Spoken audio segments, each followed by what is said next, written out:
বিপদ দুঃখ কষ্ট যার নসিবে আছে, জীবনে আছে, শুকরিয়া করেন, শুকরিয়া করেন, শুকরিয়া করেন। কেন জানেন?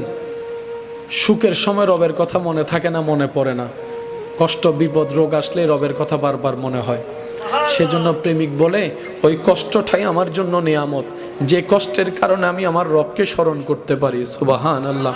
ওই বিপদটাই আমার জন্য আমি নিয়ামত মনে করি, যে বিপদটার কারণে আমার অন্তরে অনুভূতি জেগেছে 2 রাকাত শুকরিয়ার নামাজ পড়ার জন্য, রবের দরবারে সিজদা দেওয়ার জন্য। ওই কষ্টটাও নিয়ামত আমার জন্য, ওই দুঃখটাও নিয়ামত, ওই অসুস্থতাও নিয়ামত। কারণ এই বিপদগুলার কারণে আমার দিল রবের স্মরণে মগ্ন হয়ে আছে। সুবহানাল্লাহ। আর হাজার বিপদের মধ্যে সবর হচ্ছে এমন একটা খুঁটি, এমন একটা গাছ, এমন একটা শক্তি। এই সবর, ধৈর্য, সহ্য যে করার মতো করতে জানবে, বিশ্বাস করেন ভাই,